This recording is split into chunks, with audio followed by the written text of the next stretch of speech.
ऐसे कफन चोर इम्तियाज जलील को पार्लियामेंट में कामयाब होने से रोका। आज मैं आपको खुलकर कह रहा हूं कि अगर काश इम्तियाज जलील और मेरे साथ अख्तरुल ईमान कामयाब हो जाते तो दिल्ली में लोकसभा में नरेंद्र मोदी वक्फ की तरमीमी कानून का बिल नहीं ला सकते थे। मेरे अजीज दोस्तों और बुजुर्गों, अल्लाह मेरे दिल की कैफियत को जानता है कि जब ऐसे ऐसे अहम मसाइल आते हैं कि मुझे कभी इम्तियाज जलील और अख्तरुल ईमान की कमी महसूस होती है। अपने लिए नहीं, आपके लिए, इस मुल्क की जमहूरियत को बचाने के लिए। तो मेरे अजीज दोस्तों और बुजुर्गों, मैं आपसे अपील कर रहा हूं कि आपके इत्तेहाद के दुश्मन, आपके सियासी ताकत के दुश्मन, आपकी आवाज जो पार्लियामेंट में ना पहुंचे वो दुश्मन, उनको आपको नाकाम करना है। असेंबली का इलेक्शन हुआ, नासिर सिद्दीकी और इम्तियाज जलील को हराने के लिए इन जालिमों ने पूरी कोशिशें की। इम्तियाज जलील साहब 1100 वोट से कामयाब नहीं हो सके।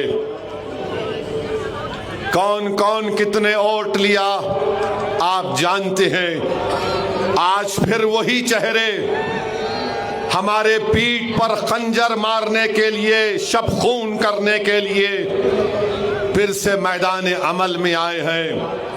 मैं औरंगाबाद की आवाम से दर्दमंदाना अपील कर रहा हूं कि खुदा के लिए इन जालिमों को इनकी साजिशों में कामयाब होने मत दीजिए। ये ना सिर्फ आपके इत्तेहाद के दुश्मन हैं, बल्कि ऐसे जहरीले लोग हैं जो कभी नहीं चाहेंगे कि आपकी सियासी क़ियादत और मजबूत हो जाए। ये ऐसे ज़मीर फरोश हैं, ऐसे कफन चोर हैं जो इनकी कोशिशें एक ही होती हैं। इनको ना इम्तियाज जलील से मोहब्बत, ना इनको नासिर सिद्दीकी से मोहब्बत, इनको नफरत है तो आपके इत्तेहाद से। इनको हमेशा फिक्र इस बात की होती है कि आखिर कौन है ये लोग कि बरसों से हमने एक निजाम खड़ा किया था। ये आखिर कौन दीवाने लोग हैं जिन्होंने आकर उस निजाम को दरम बरम भी नहीं किया, बल्कि उसको जड़ पेड़ से उखाड़ कर फेंक दिया। याद रखो, दुश्मन घर से आता है, बाहर से नहीं आता। टीपू सुल्तान को मारने वाले कौन? मुसलमान।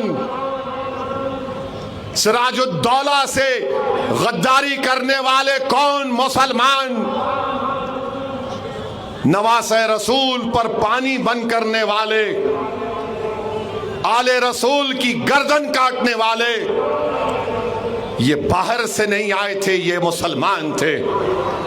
मगर एक बात याद रखो, इमाम हुसैन ने क्या कहा कि सर कटा दूंगा मगर सर को झुकने नहीं दूंगा, आल को कुर्बान कर दूंगा मगर नाना के परचम को झुकने नहीं दूंगा।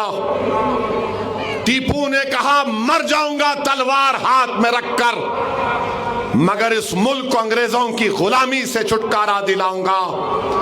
तो औरंगाबाद की आवाम एक बार और एक बार आपको आगे बढ़कर इन तमाम सफों में जो लोग हमारे छुपे हुए हैं, इनकी जमानतें जब्त करवाने का काम आपको और हमको मिलकर करना है। एक एक वोट का इस्तेमाल करो। किसी को मत देखो, मजलिस को देखो। किसी को चेहरे को देखने की जरूरत नहीं है। आपकी जमात को और पतंग के निशान पर बटन दबाओ।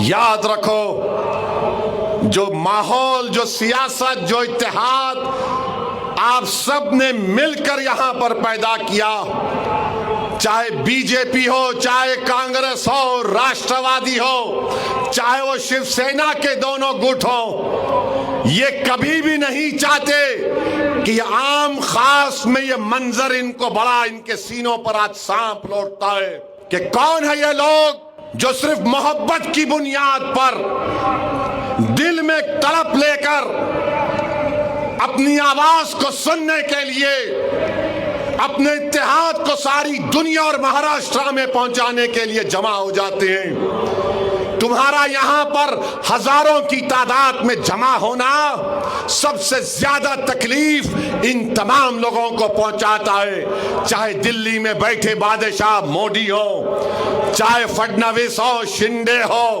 अजीत पवार हो, शरद पवार हो या कांग्रेस के कायदीन हो।